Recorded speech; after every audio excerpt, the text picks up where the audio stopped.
Okay, so today we are going to discuss center of mass part number 2. And the last video we have done the basic part of the center of mass. And today we are going to discuss the problems. Okay? किस type से centre of मास को करना है वहां पे जाना है। जैसे सपोज करो हम लोग एक अपने टाइप 1 से स्टार्ट करते हैं बेसिक लेके। अगर मैं पूछता हूं कि मुझे ये बताओ इस जगह पर एम मास का एक बॉडी है जो ग्राउंड के साथ पैच हाइट पे रुका हुआ है यहाँ पे, और मुझे ये बताना है कि इसका पोटेंशियल एनर्जी क्या होगा। तो पोटेंशियल एनर्जी के लिए सबसे पहले जरूरी होता है कि रेफरेंस पॉइंट की बात करें। रेफरेंस पॉइंट यहाँ पे लिया तो बड़े आराम से बोल सकते हो कि सर इसका पोटेंशियल एनर्जी mgh होगा। आसान है। इसी टाइप से मान लेते हैं कि यहाँ पर क्या हुआ, एक m1 मास है, यहाँ पर m2 मास है, ये m3 है, ये m4 है और ये m5 है। इतने सारे मासेस यहाँ पे पड़े हुए हैं और हम लोगों से पूछा जा रहा है कि इसका पोटेंशियल एनर्जी बताइए, इन मासेस का पोटेंशियल एनर्जी बताइए। मैं ट्राई ये कर रहा हूँ कि जो पीछे वाले चैप्टर में हमने पढ़ा है उसके कॉन्सेप्ट को इसके साथ कैसे कनेक्ट किया जाए, तो ध्यान से सुनो और पूरा देखना है। ठीक। अब अगर मैं यहाँ पे सॉल्व करना स्टार्ट करूं और पूछूं पोटेंशियल एनर्जी क्या है, तो आप लोग क्या बताना स्टार्ट करोगे। सबसे पहले पहले मास का बोलोगे, बोलोगे सर m1 g h1। अगर मैं ये मानता हूं कि ये h1 हाइट पर है, ये वाला जो मास है 4 नंबर वो h4 हाइट पर है, ये आपका h3 हाइट पर है, और जो 2 वाला है वो h2 हाइट पर है, 5 वाला h5 हाइट पर है। यानी जितने पार्टिकल हैं सभी का हमारे रेफरेंस पॉइंट से अलग अलग हाइट है। तो अगर इन सब का पोटेंशियल एनर्जी निकालना स्टार्ट करेंगे तो m2gh2, यानी इसी टाइप से हम चलेंगे mmghn, ये सबका पोटेंशियल एनर्जी होगा। तो कितना टाइम के लेंगे कि एक एक का निकालो। अब मैंने ये जानना चाहा कि अच्छा ये बताओ इसका टोटल पोटेंशियल एनर्जी क्या होगा इसी का। तो इसमें हम लोग कर सकते हैं कि ये m1h1 होगा, दूसरे का m2h2 होगा। इसी टाइप से अगर n पार्टिकल है तो mmhn ये होगा, और इसमें साथ में क्या आ रहा था g। ये सिंपल सा पोटेंशियल एनर्जी है। अब साइंटिस्टों के दिमाग में आया कि अगर इस टाइप का कोई भी सिस्टम है, यानी ऐसी कोई बॉडी है, इसको मैंने कवर अप दे दिया जिसमें बहुत सारे मासेस हैं, तो मैं ये जो एक सिंगल बॉडी को सॉल्व कर रहा था इसकी पोटेंशियल एनर्जी तो बड़े आराम से आ गई। अगर ऐसे निकालना पड़ा कई हजार पार्टिकल हुए तो फिर 2-3 पीढ़ियां इसी में गुजर जाएंगी पोटेंशियल एनर्जी निकालने में, तो क्या करें। तो उन्होंने यहीं पर सोचा, क्योंकि लास्ट क्लास में मैंने बेसिक बताया था कि अगर मैं इसके ऊपर m1 प्लस m2 और जितने भी पार्टिकल हैं उन सबका मास सम करके यहाँ लिख दूं और उतने ही मास से यहाँ पे डिवाइड कर लूं, तो कुछ मैथमेटिकली गलत भी नहीं है। ये लो, यानी हमने क्या किया, पूरे सिस्टम के मास को ऐड किया, उससे मल्टीप्लाई किया और उससे डिवाइड भी कर दिया। तो इस मास को हम बड़े आराम से बोल सकते हैं कि व्हाट इज दिस। तो ये है सिस्टम का मास पूरा। और इसको पहचानो m1h1 m2h2 mnh1 और m1 plus m2 plus m3। ये फॉर्मूला हमारा बिल्कुल उसी टाइप से दिखाई दे रहा है जैसा हमने पीछे पढ़ा था, जो मैंने लास्ट वाले लेक्चर में तो आप लोगों को समझाया था। तो यहाँ पर हम क्या लिख सकते हैं कि ये क्या लिखा हुआ है राइट साइड में, तो ये कैपिटल M है, वो है सिस्टम का मास। सिस्टम मींस कलेक्टिव मास, प्लस यहाँ पर G भी आ रहा है। अब ये किसका फॉर्मूला है, क्या ये सेंटर ऑफ मास पोजीशन निकालने का है। हाइट था तो मैंने SCM लिख दिया, तो यहाँ पर मल्टीप्लाई हो गया HCM। कहने का मतलब सिंपल से ये है, मेरे समझाने की जो कोशिश थी कि जब हम पोटेंशियल एनर्जी किसी सिस्टम की निकालेंगे, टाइम अगर बचाना है तो will try to find the point where total mass of the system will concentrate. तो उसमें जो ये मास लिया जाता है वो सिस्टम का मास लोगे, ये जी होगा। और हाइट किसकी, उस पॉइंट की हाइट लेनी है जहां पर इन सारे मासेस का सेंटर ऑफ मास लाई करेगा, तो यहां पर आ जाता है HCM। तो इस टाइप से ये यूज हम इस चैप्टर में करने वाले हैं। तो अब यहाँ से पता हो गया कि पोटेंशियल एनर्जी ऐसे निकलता है।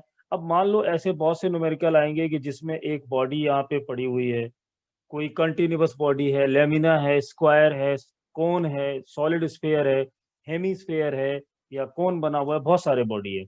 और हमसे ये पूछा जाएगा कि अगर इस बॉडी को ग्राउंड से थोड़ी हाइट पे रख दिया जाए, बताओ इसकी पोटेंशियल एनर्जी क्या है।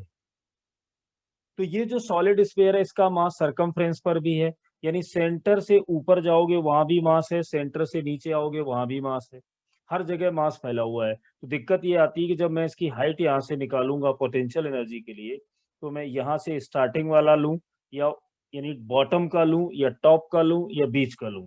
तो उसमें क्या है कि इस बॉडी का अगर आप सेंटर ऑफ मास निकाल पाओगे तो फॉर्मूले में क्या रखोगे, इस सॉलिड स्फीयर का टोटल मास क्या है, देखिए वो लिखा हुआ है m, और उसके बाद इसकी जो सेंटर ऑफ मास जहाँ पे लाई करेगा वो, अब उसको निकालेंगे कैसे, उसके लिए हमें मैथ की जरूरत पड़ती है। यानी डिस्क्रीट पार्टिकल्स हैं तो m1r1 m2r2 करेंगे, अगर कोई कॉन्टिन्यूअस बॉडी है तो हम इंटीग्रेशन की हेल्प लेंगे, छोटे छोटे एलिमेंट बनाएंगे। मतलब अपने दिमाग में ये बिठाना है कि हमें बहुत सारे सिस्टम को सिंगल बॉडी की तरह सॉल्व करना होगा। उसके लिए हमें ये जानना होगा कि उस पूरी बॉडी का वो टोटल मास किस जगह पर है जहां पर मैं सिंगल बॉडी की तरह ट्रीट कर लूं। तो सेंटर ऑफ मास निकालने के तरीके क्या हैं, उसकी लिमिटेशंस क्या हैं, उसकी कंडीशंस क्या हैं, ये हमें वन बाय वन लेके चलनी है। तो ये तो था इसका बेसिक पार्ट। अब जैसे आगे चलते हैं, मान लो यहाँ पर हमने अपना एक क्वेश्चन नंबर 1 लिया, बिल्कुल बेसिक सा, और ये बोला कि ये हमारा वाई एक्सिस है, ऐसे रेंडमली बनाते जाएंगे, और ये एक्स एक्सिस है। यहाँ पर एक पार्टिकल रखा हुआ है जिसका मास है 2 kg, और इस जगह पे जो मास रखा हुआ है वो है 3 kg। मान लेते हैं इसके कोऑर्डिनेट है 3,0। बिल्कुल आसान से न्यूमेरिकल ले रहा हूँ, और धीमे धीमे पूरे लास्ट में डिफिकल्ट तक पहुंच जाओगे। ये है, अब हमें बताना है कि इसका सेंटर ऑफ मास कहाँ टैली करेगा। तो ये एक बहुत सा आसान सा क्वेश्चन है जो पीछे करते आए। हमने यहाँ पे ट्राई किया कि पहले मैं एक्स एक्सिस के अलोंग देखूंगा। तो अपना फॉर्मूला क्या कहता है कि m1 x1 m2 x2 divide by m1 plus m2, यही हमने पढ़ा था। तो m1, मैं सबसे पहले इसको मान लेता हूं कि ये मेरा पार्टिकल 1 है और ये वाला पार्टिकल नंबर 2 है। तो m1 का मास हुआ 2। x1 कितना है, देखिए ओरिजिन तो यहाँ पे बना हुआ है 0 0, कितनी वैल्यू है 3, तो यहाँ पर हमने 3 लिखा। m2 का वैल्यू कितना है 5, x2 का वैल्यू कितना है 10, m1 प्लस m2 यानी 7 हो गए, ये देखिए 6 हो गए, ये 50 हो गए, और यहाँ से हमें मिल गया 8 सेंटीमीटर या मीटर। इसी टाइप से देखिए जरूरत नहीं है पर मैं इसको एक बार करूंगा YCM। अब YCM में देखो m1 का वैल्यू तो 3 है, पर y1 का वैल्यू कितना है कोऑर्डिनेट के अकॉर्डिंग 0, m2 का मास कितना है 5, इसके कोऑर्डिनेट क्या है 0, टोटल मास 2 प्लस 5। अब कुछ बच्चे बोलेंगे कि सर जब यहाँ पे y का वैल्यू 0 हो गया तो आप m1 m2 क्यों लिख के टाइम बिल कर रहे हैं। मैं समझाना ये चाह रहा हूँ कि अगर किसी का r1 r2 नहीं भी आता है तो उसका मास नहीं छोड़ोगे, मास ऐड जरूर करोगे, क्योंकि यहाँ पर y1 y2 की वैल्यू 0 मिल गई है। पर जरूरी नहीं है कि हर क्वेश्चन में y1 y2 का वैल्यू 0 ही हो। तो नीचे क्या हम उस मास को छोड़ देंगे जिसका कोऑर्डिनेट 0 है, बिल्कुल नहीं। नीचे तो आपको सिस्टम का टोटल मास लेना ही होगा। तो इसका वैल्यू आ गया 0। अब छोटी छोटी बातों को सीखते चलो जो पहले भी किया था, कि यहाँ पर जो सेंटर ऑफ मास हमें मिला वो वैल्यू आई 8 सेंटीमीटर। 8 सेंटीमीटर ये कहती है कि अगर इसके कोऑर्डिनेट की बात करो तो ये 3 है, यहाँ पर देखो तो ये 10 है, इन दोनों के बीच का गैप 7 है। लेकिन अगर हम ओरिजिन से यहाँ से सेंटर ऑफ मास काउंट कर रहे हैं तो वो वैल्यू हमें 8 पर मिल रही है। दो चीजें हैं, पहली चीज ये है कि जो सेंटर ऑफ मास दो बॉडी का लाई करेगा वो लाइन ऑफ ज्वाइनिंग पर ही आएगा, क्योंकि y का वैल्यू क्लियर कट 0 है। कहने का मतलब सेंटर ऑफ मास इसके ऊपर नहीं हो सकता, इसके नीचे नहीं हो सकता, इन दोनों मासेस के आगे नहीं होगा, इन दोनों मासेस के पीछे नहीं होगा। Means centre of mass will lie only and only line of joining, और उसकी तरफ ज्यादा पास आएगा जिसका मास ज्यादा होगा। जहां पार्टिकल नहीं होंगे, जिस रेंज में पार्टिकल का मास डिस्ट्रीब्यूशन नहीं है, जहां पे पार्टिकल नहीं रखे हैं, वहां पर सेंटर ऑफ मास नहीं होगा। इस चीज को हम बार बार जस्टिफाई करेंगे। अब जैसे ये एग्जांपल नंबर 1 था, अब इसके बाद देखो एग्जाम्पल नंबर 2। अब 2 एग्जाम्पल में now I am going to consider there are 3 masses, one is 10 kg, second mass 5 kg, third mass again 5 kg, and coordinates are -6, 0, 4, 3 and 4, -3, and we are looking to find the center of mass. सबसे पहली चीज है, आप numerical पे focus मत करिए, concentrate करिए इस प्रॉब्लम से क्या सीखोगे, कैसे अपनी ग्रिप बनाओगे। तो यहाँ पर अगर हम एक नजर डालें तो मुझे साफ पता चल रहा है कि जो हमारा मास का डिस्ट्रीब्यूशन है, वो डिस्ट्रीब्यूशन को अगर मैं एक इमेजिनरी डायग्राम के अंदर इस पूरे सिस्टम को बंद करना चाहूँ, तो कुछ इस टाइप का सिस्टम है, इसकी बाउंड्री है जिसके अंदर मास फैला हुआ है। अब मैं अगर ये जानना चाहूँ कि वो कौन-सा पॉइंट होगा जहाँ पर अगर मुझे हाइट लेनी पड़े, तो मैं उस पॉइंट से लूँ। अगर मुझे इसको एक्सेलरेट या वेलोसिटी देनी पड़े तो कहाँ से लूँ? यानी पूरा मास कहाँ पर आएगा? तो सिंपल सा हमें एक लॉजिक बताया जाता है कि कोऑर्डिनेट जो हमने बनाए हैं, कि जब इसका एक्सियम सॉल्व करोगे, तो formula m1 x1 m2 x2 m2 x3 और डिवाइड करेंगे टोटल मास से।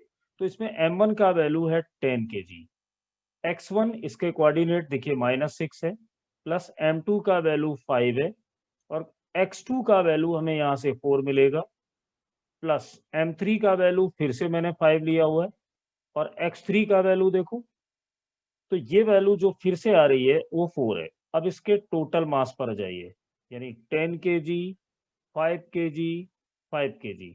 अब ये आएगा माइनस का 60, प्लस का 20, प्लस का 20 और डिवाइड बाई 20। तो यहाँ से मिलेगा माइनस का 20, यानी ये वैल्यू आएगी -1 सेंटीमीटर या मीटर, जो भी कोऑर्डिनेट लिए जाएं। हो सकता है मीटर है तो हम यहाँ पे मीटर लिखेंगे। अब देखना, हमारे दिमाग में ये बन जाना कि इसमें YCM क्या होगा, उसको जनरलाइज नहीं करना है, क्योंकि मास का डिस्ट्रीब्यूशन जो मैं कह रहा हूँ वो वाई एक्सिस में भी है, एक्स में भी है, लेफ्ट में भी है, राइट में भी है, बस फोर्थ क्वाड्रेंट में मास नहीं है। तो अगर इसको चेक करें तो m1 का वैल्यू कितना था 10, y1 का वैल्यू इसमें कितना था 0, m2 का वैल्यू कितना था 5, y2 का value coordinates are 3, another one यहाँ पर देखिए ये 5 केजी है, कोऑर्डिनेट y का कितना है -3। जब डिवाइड करोगे तो कोऑर्डिनेट इसका 0 हो रहा है, बट मैं फिर उसे बोल रहा हूँ 0 होने दो, बट इसका मास हम लेंगे 10 + 5 + 5। मैं चाहता तो 20 भी लिख देता, 20 भी लिख देता, मैंने 10 सिर्फ इसलिए ये स्पार्क देने के लिए लिखा है कि कोऑर्डिनेट कुछ भी हो मास पूरा लेना है। अब ऊपर से अगर सॉल्व करोगे तो देखो ये 15 प्लस का, ये 15 माइनस का आएगा, मीन्स ये 0 आएगा। ये कोऑर्डिनेट इसके आ गए। अब ये सेंटर ऑफ मास यहाँ पे साफ बता रहा है कि इसका जो सेंटर ऑफ मास है वो एक्स एक्सिस पे लाई करेगा, वो भी -1 पे। तो -1 यहाँ पे कहीं होगा। अब चेक करो कि इस तरफ का मास अगर मैं देखूं तो ये 5 केजी है, ये 5 केजी है, 10 है, यहाँ पे भी 10 है, पर YCM में सेंटर ऑफ मास मिला नहीं, हमें एक्स में मिला। और थ्योरी ये कहती है सेंटर ऑफ मास हमेशा उस तरफ शिफ्ट होगा जिधर हैवियर मास होगा। तो अगर एक्स एक्सिस की बात करो तो इधर 5 उधर 10, यानी -1 पर ये आ गया। तो हर क्वेश्चन को थ्योरी से नहीं निकाल सकते, यानी न्यूमेरिकली भी हमें इसको करना होगा। इसी ऑर्डर में जैसे धीमे धीमे आगे बढ़ते हैं, अगला। अब अगर हम एग्जांपल 3 की बात करें, now I am going to take, there are two masses, first I am going to consider body number 1 and body number 2। Means first body 2 KG की है और सेकंड बॉडी 1 केजी की है, and both are moving with some velocities. ऊपर ये 6 metre पर second से जा रही है और ये 3 मीटर पर सेकंड से यहाँ पे जा रही है। अब मुझे इसका वेलोसिटी ऑफ सेंटर ऑफ मास निकालना है, तो अपने दिमाग में तुम्हें बस ये रखना है कि जो आरसीएम का फॉर्मूला हमने पढ़ा था उसमें ये था कि m1 r1 और plus m2 r2 up to so on mn rn divide by total mass of the system mn। अब बताओ, अगर मैं ये जानना चाहता हूं कि चेंज इन पोजीशन क्या होगा, यानी I am looking to find displacement, तो इसमें क्या करूंगा, final centre of mass minus initial centre of mass. तो जो भी वैल्यू आएगी, क्या हम इसको अगर चाहें डिस्प्लेसमेंट में यहाँ पे डीसीएम भी कर सकते हैं, डी फॉर डिस्प्लेसमेंट। तो R1 माइनस R2 या R2 माइनस R1 या फाइनल माइनस इनिशियल करोगे तो सिंपल चेंज क्या होने वाला है, यहाँ पे जिस जगह पे हमने पोजीशन लिखा हुआ था वहां पर हम डिस्प्लेसमेंट लिख सकते हैं। ये हमारे इस क्वेश्चन को लेने का पर्पस था। ये देखो, ये हमारा डिस्प्लेसमेंट आ गया। अब अगर मैं इस इक्वेशन को एक बार डिफरेंशिएट कर दूं, तो डिफरेंशिएट करने के बाद मुझे वेलोसिटी मिल जाएगी। तो इसको हम क्या लिखेंगे, m1 डिफरेंशिएशन ऑफ दिस, क्योंकि d1 इस समय क्या है, d1 एक डिस्प्लेसमेंट है। और ये कैसे आया, फाइनल पोजीशन जहां पे सेंटर ऑफ मास की अब है, पहले कहाँ थी, माइनस करो तो डिस्प्लेसमेंट आ जाएगा। थोड़ा डीपली सोचो, ये दो मास हैं, अगर मैं मान लूं कि दोनों मास रेस्ट में है तो उनका कोई सेंटर ऑफ मास होगा। थोड़ी देर के बाद, क्योंकि ये मूविंग पार्टिकल्स हैं, जब ये दोनों पार्टिकल अलग अलग चले जाएंगे तो अपने साथ में अपने सेंटर ऑफ मास को भी लेके जाएंगे। पहले वो सेंटर ऑफ मास कहाँ था, बाद में वो कहाँ है, जब उसको माइनस करोगे तो डिस्प्लेसमेंट आएगी, उसको डिफरेंशिएट करोगे तो वेलोसिटी आएगी। कहने का मतलब है इस इक्वेशन को अगर डायरेक्टली डिफरेंशिएट करोगे तो यू विल गेट वेलोसिटी। कैसे आएगी, डिस्प्लेसमेंट का डिफरेंशिएशन किया, v1 आया, दूसरे पार्टिकल पर जाएंगे तो v2 आएगा, यहाँ पे दो ही पार्टिकल है मैंने छोड़ दिया, ये क्या है m1 और m2 आ गया। अब इसको सॉल्व करने का तरीका क्या है, फर्स्ट बॉडी का ये v1 के साथ वेक्टर लगा हुआ है तो टाइम बचाने के लिए सीधा वेलोसिटी वेक्टर पे ही चले जाओ।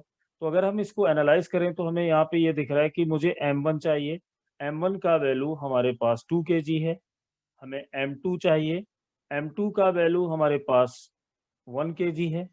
अब हमें इसके साथ b1 चाहिए, तो b1 का वैल्यू ध्यान से देखो कितना है, 6 मीटर पर सेकेंड, यानी 6 j cap metre per second.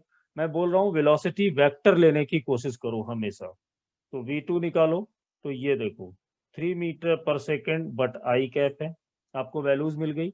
अब इस वैल्यूज को अगर हम इस इक्वेशन में डालेंगे तो वेलोसिटी ऑफ सेंटर ऑफ मास आएगा, m1 का वैल्यू कितना 2 kg, b1 का वैल्यू कितना 6 j cap plus m2 1 kg, 2 का वैल्यू 3 आई कैप। जब हम इसको सॉल्व किए तो हमें क्या दिखाई दे रहा है, 12 j कैप प्लस 3 आई कैप। अब इसमें क्या मिसिंग है, मास अभी हमने नहीं लिया, मैंने जानबूझ के छोड़ा क्योंकि मास को डिवाइड करना हम नहीं भूलेंगे। तो जब हम यहाँ से मास को डिवाइड करेंगे तो कितना है 2 + 1 यानी ये 3 है, 3 से इस इक्वेशन को डिवाइड करोगे तो यहाँ से क्या मिलेगा 4j, 3 2 जा 6 और यहाँ से मिलेगा सिर्फ आई कैप, इतना आया। तो इस लाइन की अब जरूरत नहीं है, यानी हमारे पास जो आंसर आ रहा है वो आ रहा है 4j कैप और प्लस का आई कैप। ये हमें मिल गया वेलोसिटी ऑफ सेंटर ऑफ मास। मान लो अब हम ये जानना चाहते हैं कि इसका सेंटर ऑफ मास का वेलोसिटी तो ये है। अब इसमें दो चीजें होती हैं, मेरे से वेलोसिटी नहीं पूछी गई, हमसे पूछा गया कि स्पीड ऑफ सेंटर ऑफ मास बताइए। तो कभी भी एक गलती नहीं करनी है कि इस फॉर्मूले में कुछ बच्चे यहाँ पे मैग्नीट्यूड ऐसे ऐसे लगा देते हैं, ऐसा नहीं करोगे।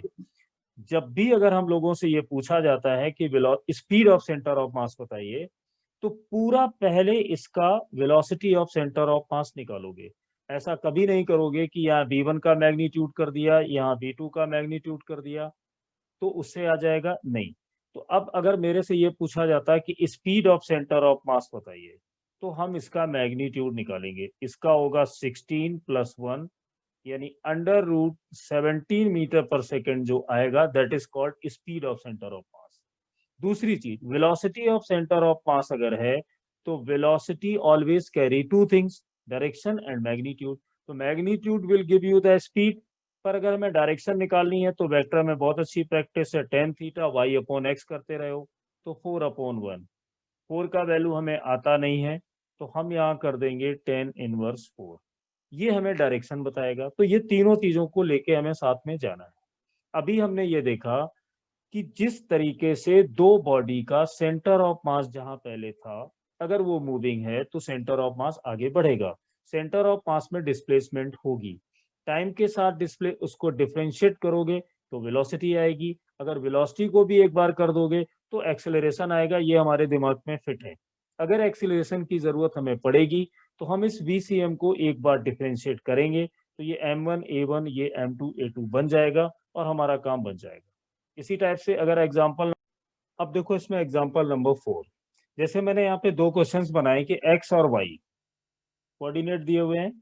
अब इस x और y में फर्स्ट मास 3 kg, मैंने माना ये फर्स्ट है, और सेकंड मास जिसका वैल्यू लिया 1 kg, both are moving. First body या mass is moving with 10 metre per second at an angle 37 from the horizontal.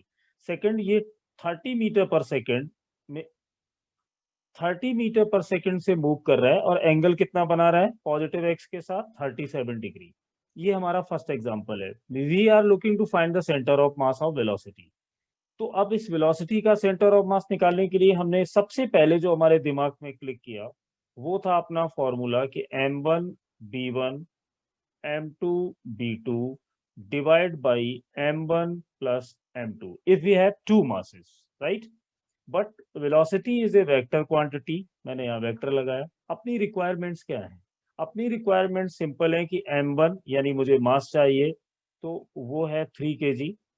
Second body का मुझे मास चाहिए, यहाँ पे देखिए 1 kg लिखा हुआ है। अब अगली जरूरत क्या है? b1 चाहिए। तो b1 लाने के लिए क्या करना होगा? b1 लाने के लिए हमें यहाँ पे कंपोनेंट रिजॉल्व करने होंगे। ये देखो, एक कंपोनेंट हमें यहाँ पे चाहिए, दूसरा कंपोनेंट यहाँ चाहिए। तो ये होगा 10 cos 37 और cos 37 you know very well 4/5। 5 2 जा 10 यानी ये पे 8 आएगा। यहाँ पर सॉल्व करेंगे तो 10 37 सॉरी साइन 37 और साइन 37 का वैल्यू होता है 3/5। 5 2 जा 10 यानी 6। तो यहाँ पर वैल्यू आ गई 6। इजिली हमें पता है कि ये आएगी हमारी 6 वैल्यू। तो b1 का जब हम कोऑर्डिनेट बनाने गए तो वो कितना हुआ? पॉजिटिव डायरेक्शन में 8, यानी यहां पर हमने लिखा 8i कैप, और y डायरेक्शन में हमारे पास आया 6j कैप। लो, हमारा ये भी टारगेट पूरा हो गया। इसी टाइप से सेकंड रिक्वायरमेंट है हमारी v2 निकालना। और अगर मेरे साथ पढ़ना चाहते हो तो बेस्ट तरीका है, जो क्वेश्चन है उसको पॉज करो, वीडियो को अपने आप सॉल्व करो, फिर बाद में सोल्यूशन देखो, तो साथ साथ में रिवीजन हो जाएगा। अब V2 के लिए जाएंगे तो यहाँ पर भी देखिए वही काम करना पड़ेगा। एक कंपोनेंट ये बनाओगे और दूसरा कंपोनेंट यहाँ बनाओगे। ऊपर वाला जो कंपोनेंट होगा वो 30 cos 37। cos 37 का वैल्यू पता ही है 4/5। तो यहाँ से देखिए ये जब सॉल्व करोगे cos 37 4/5, 5 6 जा 30 तो 24 आएगा, और पॉजिटिव एक्स डायरेक्शन में है तो यहाँ मिल गया 24 आई कैप।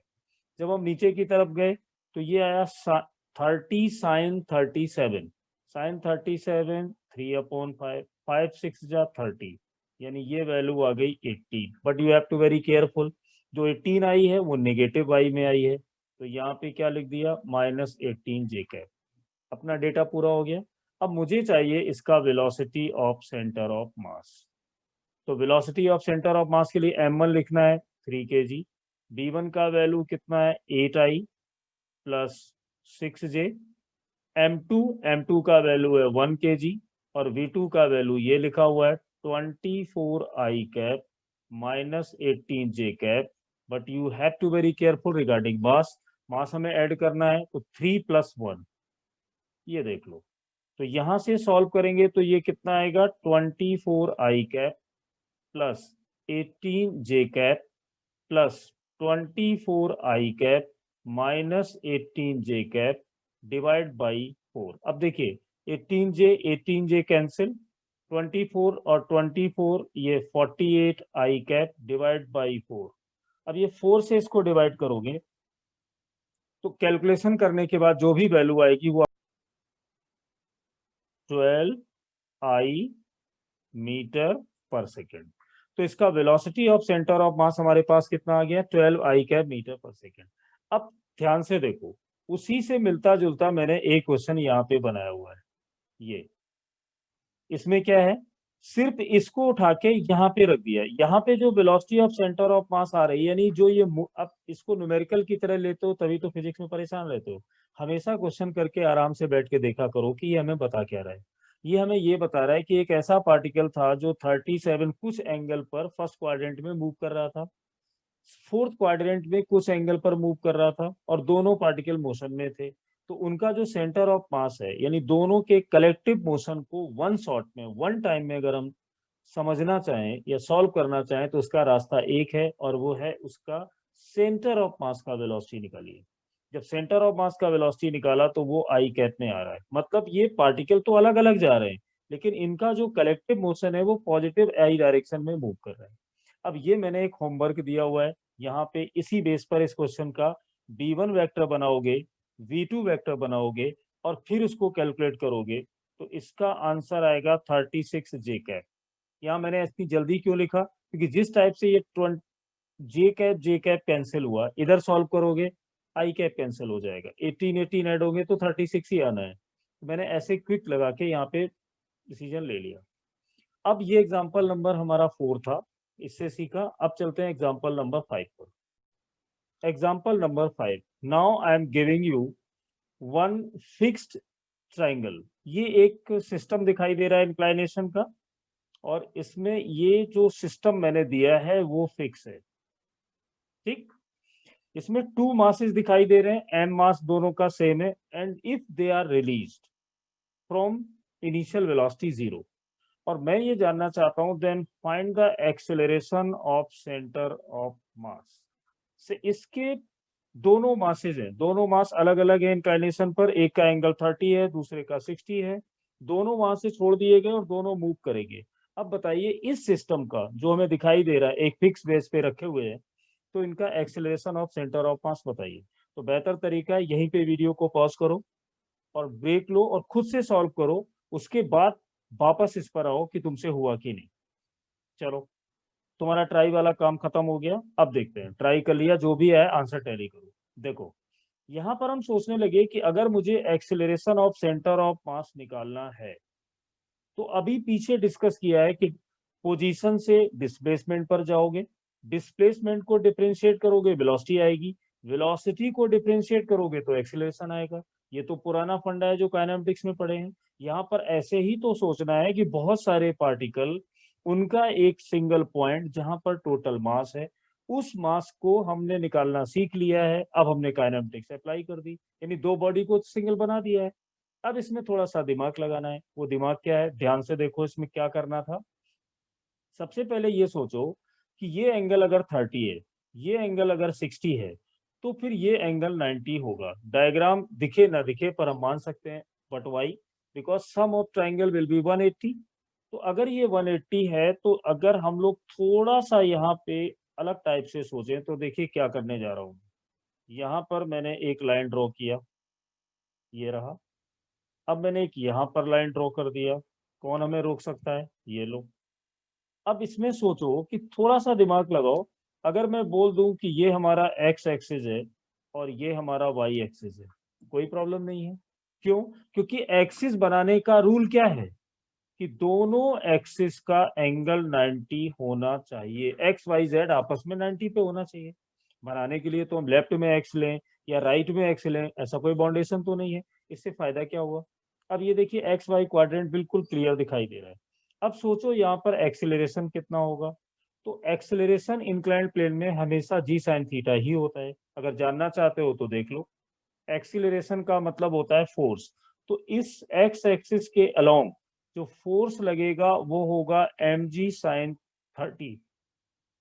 एक्सीलरेशन निकालने के लिए मास से डिवाइड करोगे, इसका मास है m। देखिए मास तो कैंसिल हो गया ना, तो कितना आया g साइन 30, और g साइन 30 का मतलब एक्सीलरेशन आ गया g/2। और वो किस डायरेक्शन में है, ये देखिए x में है, तो यहाँ पर आई कैप लिख दो, आ गया। इसी टाइप से जब इधर आओगे तो इसका एक्सीलरेशन कितना होगा, ये भी होगा g साइन, बट सिस्टम में एंगल कितना है 60, तो ये वाला एक्सीलरेशन कितना हुआ √3/2 g और j कैप। अब ये j कैप क्यों हुआ, क्योंकि ये y के अलोंग है। ये i कैप क्यों हुआ, क्योंकि ये x के अलोंग है। सोचने का तरीका था कि एक x में गया और एक में y में गया, जिसने पेपर सेट किया उसने यही तो दिमाग लगाया कि 60-30 कैसे बनाओगे। अब आ जाओ, हमारा फॉर्मूला कैसे बनेगा, m1 लिखेंगे, a1 लिखेंगे, फिर यहाँ m2 लिखोगे, यहाँ a2 लिखोगे, और मास को ऐड करना नहीं भूलोगे। आ जाओ, अब देखिए मास इसका भी m है, इसका भी m है, हम ऊपर से m को कॉमन ले सकते हैं। लो, a1 का वैल्यू हमारे पास कितना है g/2, तो हमने क्या किया, यहाँ पे g को भी कॉमन ले लिया, यहाँ से मिला 1/2 और साथ में i कैप प्लस m2g, तो कॉमन a2 का वैल्यू है g, यहाँ पे आ रहा है, g को कॉमन ले रखा है। क्या मिलेगा अंदर, ओनली √3/2, क्योंकि मास भी कॉमन है, और ये j हो गया। इसको डिवाइड किससे करोगे, टोटल मास, मास दोनों के सेम है, यानी m m कैंसिल, ये आ गया g/2 इंटू। अब मुझे एक्सीलरेशन अगर निकालना है तो क्यों ना हम इसको मैग्नीट्यूड निकाल दें। तो जब इसका मैग्नीट्यूड निकालोगे तो वो कितना मिलेगा, यहाँ से मिलेगा 1/4 और यहाँ से मिलेगा 3/4। अब सिंपल सी कैलकुलेशन है, g/2 इंटू 4 को अंडर रूट से बाहर लाओगे तो ये 2 होगा, अंदर होगा 3 + 1 यानी 4, 4 को रूट से बाहर लाओगे फिर 2, 2 से 2 कैंसिल, तो आंसर आ गया g/2 metre per second square. यानी इस सिस्टम का एक्सेलरेशन ऑफ सेंटर ऑफ मास क्या आया, g/2, या हम कह सकते हैं कि 5 मीटर पर सेकेंड स्क्वायर। मेरा पर्पस इस क्वेश्चन को समझाना नहीं, पर्पस क्या है कि अगर हमें ये पता है कि ये दो मास हैं, मैं इन दोनों मास को एक मास की तरह सोचना चाहता हूँ, यही पर्पस है इस चैप्टर का। तो एक कैसे सोचूं, इन दोनों का सेंटर ऑफ मास हमें पता हो। अगर सेंटर ऑफ मास की पोजीशन मालूम है तो वेलोसिटी मालूम है, डिस्प्लेसमेंट मालूम है और एक्सीलरेशन मालूम है। अब आती है मैथ। मैथ ये कहती है कि मास के साथ उसके एक्सीलरेशन वेक्टर का मल्टीप्लाई करिए, मास के साथ उसके एक्सीलरेशन वेक्टर के साथ मल्टीप्लाई करिए। तो सारी सोच लिमिटेड होके इस बात पर टिक गई कि इस मास का एक्सीलरेशन वेक्टर कैसा होगा। जब वेक्टर निकालने के बारे में सोचोगे तो तुम्हारे दिमाग में आएगा यार वेक्टर तो तभी बनेगा जब आई कैप, जे कैप, के कैप के बारे में मैं बता सकूं। ये ब्लॉक इस बोर्ड के अंदर तो घुसेगा नहीं, यानी जेड के बारे में बात नहीं करनी। अब बचा एक्स और वाई।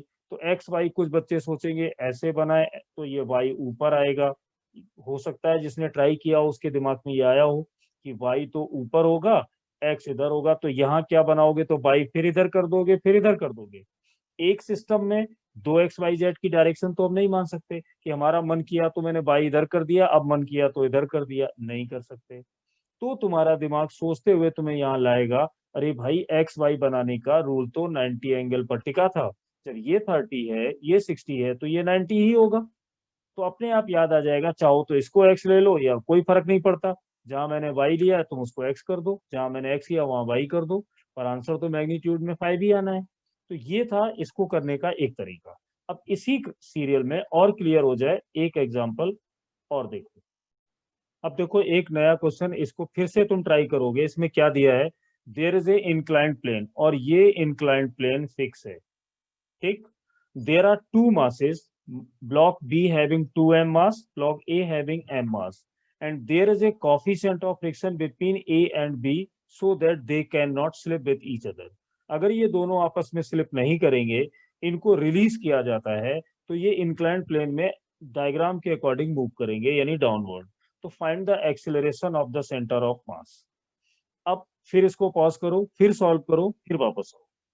चलो हो गया तुम्हारा ट्राई। अब इसमें ये सोचो कि जब ये ब्लॉक मूव करेंगे, तो हमने अभी पीछे बताया कि जब इस टाइप के डायग्राम में कोई भी बॉडी मूव करती है और मैं उसका एक्सीलरेशन निकालना चाहूं, जैसे मान लो 2m का निकालोगे तो 2mg sin थीटा लिखोगे।